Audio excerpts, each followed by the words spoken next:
12 فروری 1983 لاہور میں ہونے والی خواتین کی ریلی پاکستان میں حقوق نسواں کی جدوجہد میں ایک اہم سنگ میل ہے۔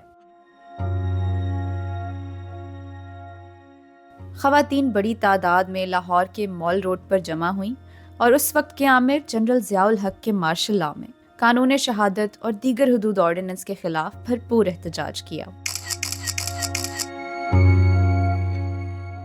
نوجوان وکیل آسمہ جہانگیر بھی اسی تاریخی احتجاج میں شریک تھیں۔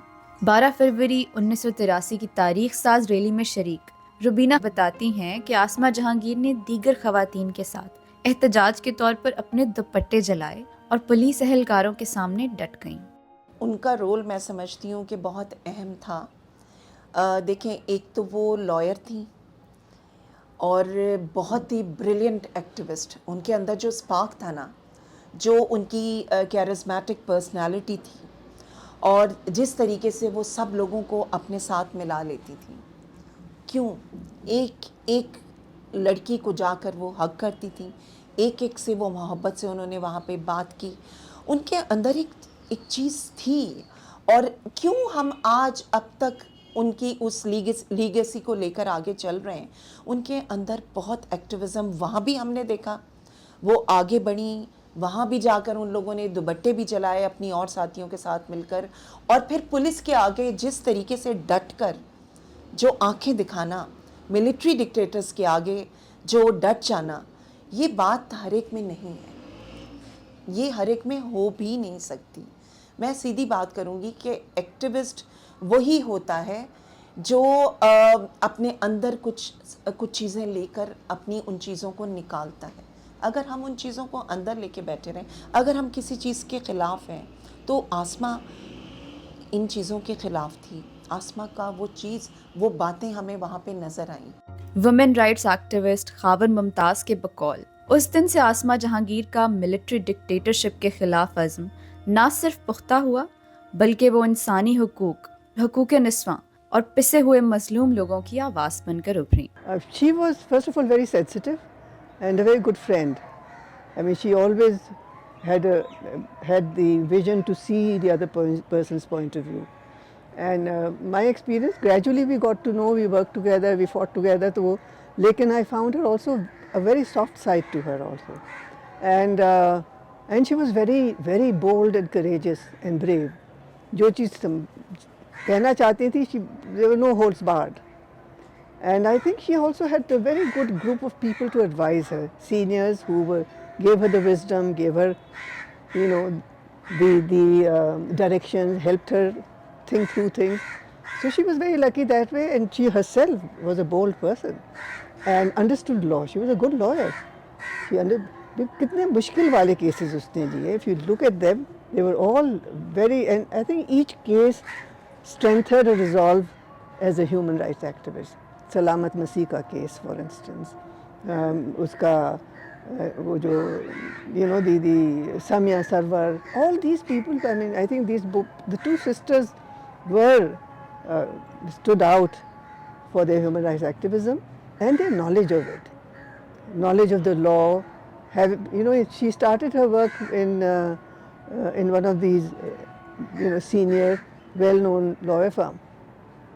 تو اس لیے وہ سیکھا بھی. You have to have the capacity to learn. She came from a comfortable home background, but she had also seen negative politics first hand. تو یہ سب چیزیں آپ کو مل کے اثر کرتی ہیں نا, بالکل, کہ وہ اپنے لیے تو نہیں کر رہی تھی نا. She didn't have to fight for herself in that sense. And then she did get the support from around her, from the family, وہ سب کچھ مل کے ہوتا ہے, ایسے نہیں ہو جاتا. معروف سماجی کارکن محمد تحسین کہتے ہیں کہ آسمہ جہانگیر کا اس ریلی کے بعد ملک میں ہونے والی حقوق نسواں کی تحریک میں کلیدی کردار رہا اور وہ ہر احتجاج میں پیش رہیں. آسمہ ایک بنیادی ہمارے لیے آپ سمجھ لیں ستون تھی اس سے اگلے دن سے ہی, کیونکہ تو وکیل تھیں, کالا کوٹ پہن کے لگی ہیں, اور پھر وہ انہوں نے ہمیں ایک نئی دنیا میں, ہم ایک باعزت دنیا میں, ہمارا نام ان کی وجہ سے ہوا. کون سا ایسا ایشو ہے جس میں آسمہ نہیں بولی؟ وہ چاہے اٹامک بام کے خلاف ہماری پوزیشن ہو، وہ چاہے ایکوالٹی ایکوٹی کی لیے ہو، چاہے وہ منورٹی جو غیر مسلم پاکستانی ہیں ان کے لیے ہوں، چاہے وہ بلوچستان کے مسنگ پرسنس کے لیے آواز اٹھانی ہو. مطلب میں آپ کو کیا کیا قصے سناؤں، بہت بوڑھا ہو گیا ہوں. ایک مرتبہ ایک ایم ایس ایف کا لیڈر تھا لڑکا، اس سے وہ کسی جماعت اسلامی کی کسی لڑائی میں ایک بچے کو مرڈر کیس میں اس کو ڈال دیا. تو مجھے رات کو کوئی سردیوں کے دن تھے، رات کو 9:30 بجے، ان دنوں موبائل تو تھا نہیں، وہ لائن فون پہ آیا کہ جی اس کی اماں کو اور اس کی جوان بہن کو نولکھا پولیس اسٹیشن پکڑ کے لے گئی کیونکہ وہ لڑکا نہیں پیش ہو رہا. آپ سوچ سکتے ہیں میں نے پہلا فون ایس ایچ او کو نہیں کیا نا، مجھے میں نے آسما کو فون کیا. آسما اور مہناز آپا، مہناز رفیع، آپ یقین کر کے سردیوں کی ٹھٹھرتی رات 11 بجے نولکھا پولیس اسٹیشن پہنچی اور ان کی بہن کو اور اس کی اماں کو ہم تھانے سے لے کے آئے. یہ صرف وہ فروری والے جلوس کی مہربانی ہے، اس سے پہلے ایسا نہیں ہوتا تھا. آپ سوچتے تھے کس کو کہیں گے، ہم مرد ہوتے ہوئے بھی سوچتے تھے یار کوئی ایس ایچ او واقف ہے، کسی گنڈے کو کہہ دیں گوال منڈی کے جو نولکھے تھانے کو سمجھتا ہو. نہیں.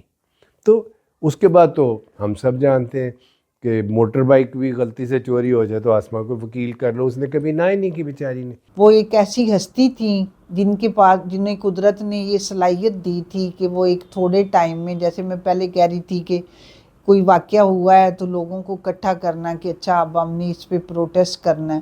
پھر مجھے یاد ہے کہ ہم نے اسلام آباد میں جو کانسٹیٹیوشن ایوینیو ہے اس پہ ہم نے عورتوں کے جنازے رکھے، سمبولک جنازے. پھر وہ جنازے ہم نے اٹھائے، بہت بڑی تعداد میں پورے پاکستان سے عورتیں وہاں جمع تھیں. تو لاہور میں مسلسل ہم پروٹیسٹ کرتے تھے. آسما کی جو صلاحیت تھی کہ سب لوگوں کو اکٹھا کرنا اور پھر اپنا آگے مل کے پلان کرنا کہ آگے ہم کیا کرنا ہے. تو بڑے بڑے پروٹیسٹ جو عورتوں نے اپنے حقوق کے لیے کیے، عورت مارچ سے بہت پہلے، یہ عورت مارچ شروع ہونے سے بہت پہلے عورتوں کی حقوق کے لیے بہت بڑے بڑے جو مظاہرے ہیں وہ آسما کی سپرویژن میں ہوئے.